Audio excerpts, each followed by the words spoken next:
Welcome to invest Rajasthan. मैं CA Venus Maheshwari. आज हम एक टर्म की बात करेंगे, स्टार्टअप रजिस्ट्रेशन। काफी लोगों ने इसके बारे में सुना भी होगा।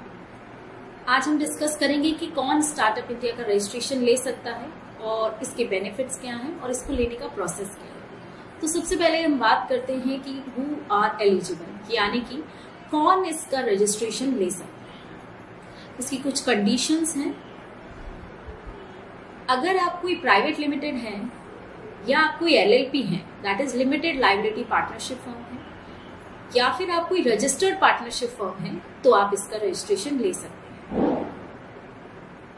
अगर आपका बिजनेस जो है वो एग्जिस्टेंस में नॉट मोर देन 10 ईयर्स, यानी कि आपका बिजनेस 10 साल से पुराना नहीं है, तो आप इसका रजिस्ट्रेशन ले सकते हैं। अगर आपका जो बिजनेस जब से एग्जिस्टेंस में है, मान लीजिए 1 साल, 2 साल, 5 साल, जब से एग्जिस्टेंस में है, उसने अपना टर्नओवर 100 CR यानी कि 100 करोड़ से ज्यादा उसका किसी भी पिछले वर्ष में टर्नओवर नहीं है, तो आप इसका रजिस्ट्रेशन ले सकते हैं। लेकिन ध्यान रखिए, आपका जो बिजनेस है वो न्यू होना चाहिए। न्यू इन द सेंस कि जो बिजनेस है किसी भी एग्जिस्टिंग बिजनेस को स्प्लिट अप करके या फिर उसकी रिस्ट्रक्चरिंग करके ना हो, यानी कि न्यू बिजनेस होना चाहिए। एक और कंडीशन है इसकी कि जो भी आप अपना बिजनेस आइडिया है आपका, उसमें कुछ इनोवेटिव होना चाहिए, यानी कि कुछ डिफरेंट होना चाहिए, कुछ इनोवेटिव आइडिया होना चाहिए। तो अब बहुत सारे लोग ये सोचते हैं कि फिर तो हम इनएलिजिबल है, बिकॉज हमारा बिजनेस आइडिया कोई ऐसा बहुत इनोवेटिव नहीं है। नहीं, आप भी इसके लिए एलिजिबल हो सकते हैं। इसकी जो लास्ट कंडीशन है, इसका स्कोप बहुत वास्ट है। इसकी कंडीशन है कि जो आपका बिजनेस है वो स्केलेबल होना चाहिए। स्केलेबल यानी कि वो इतना पोटेंशियल रखता हो कि वो फ्यूचर में ग्रो करेगा। तो हम सभी का बिजनेस फ्यूचर में ग्रो करेगा।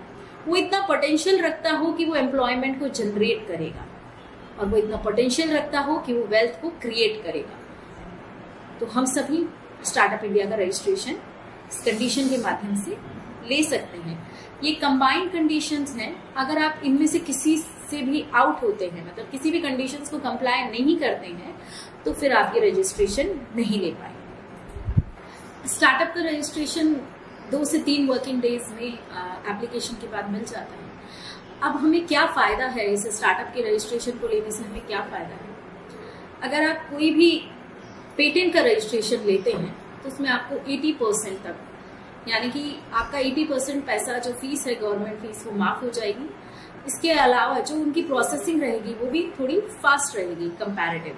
अगर आप ट्रेडमार्क के लिए अप्लाई करते हैं तो वहां भी जो आपकी गवर्नमेंट की फीस है वो 50% तक रिड्यूस हो जाएगी, अगर आपके पास ये सर्टिफिकेशन होगा। इसके अलावा अगर आप किसी भी लेबर लॉ, 9 लेबर लॉज और एनवायरमेंटल लॉज की बात करें, तो इसमें जो डॉक्यूमेंटेशन है वो आपकी सेल्फ सर्टिफिकेशन, यानी कि आप उसे खुद ही प्रमाणित कर सकते हैं, आपके सेल्फ सर्टिफिकेशन के बेसिस पे ये एक्सेप्ट हो जाएगा। प्लस इसमें एक और बेनिफिट है कि 3 इयर्स तक आपके यहाँ पर कोई इंस्पेक्शन भी नहीं होगा, अनटिल एंड अनलेस कोई ऐसी कंडीशन है कि जिसमें लॉ को लगता है कि नहीं, इंस्पेक्शन करना जरूरी है। यानी कि नॉर्मल कोर्स ऑफ बिजनेस में आप 3 इयर्स तक आपके यहाँ कोई इंस्पेक्शन नहीं होगा। इसके अलावा एक पब्लिक प्रोक्योरमेंट पॉलिसी के तहत गवर्नमेंट जो है टेंडर्स निकालती है, लेकिन वो डिमांड करती है कि इसका ये टर्नओवर होना चाहिए, इसका इतना एक्सपीरियंस होना चाहिए। अगर हमारे पास स्टार्टअप का रजिस्ट्रेशन है, तो अगर हम इन कंडीशंस को फुलफिल नहीं भी कर रहे हैं तो भी हम उस टेंडर के पार्टिसिपेंट बन सकते हैं। यानी कि वो जो कंडीशंस गवर्नमेंट ने लगाई थी, उस कंडीशंस को अगर आप नहीं भी कंप्लाई कर रहे हैं और अगर आपके पास स्टार्टअप का रजिस्ट्रेशन है, तो आप उस टेंडर के लिए अप्लाई कर सकते हैं। प्लस इसमें आपको गवर्नमेंट की तरफ से EMD, जो EMD जमा होती है टेंडर में पार्टिसिपेट करने के लिए, उसमें भी रिलैक्सेशन मिलेगा। एक और बहुत ही इंपॉर्टेंट इसका फायदा जो है, हमें 3 इयर्स तक हम टैक्स हेवन, टैक्स एग्जम्पशन को एंजॉय कर सकते हैं, यानी कि 3 साल तक हमारा टैक्स नहीं लगेगा। इसकी कुछ एडिशनल कंडीशन भी है। जो आपकी कंपनी है वो इनकॉर्पोरेट होनी चाहिए आफ्टर 1 अप्रैल 2016 इसके अतिरिक्त एक बोर्ड है, इंटर मिनिस्ट्रियल बोर्ड, जो कि रेगुलराइज करेगी, यानी कि चेकिंग करेगी कि वेदर यू आर एलिजिबल, क्या आप एलिजिबल हैं इस टैक्स एग्जम्पशन के लिए या नहीं। जो बाकी बेनिफिट्स हैं उसमें ऐसा कोई कंडीशंस नहीं है, बट ये टैक्स हेवन को एंजॉय करने के लिए एक बोर्ड भी इसमें वर्क करता है। इसके अलावा बहुत सारे गवर्नमेंट के द्वारा या फिर प्राइवेट इन्वेस्टर्स के द्वारा आप फंड्स भी जनरेट कर सकते हैं।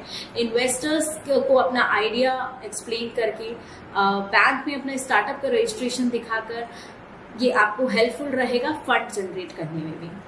Thank you for watching the video.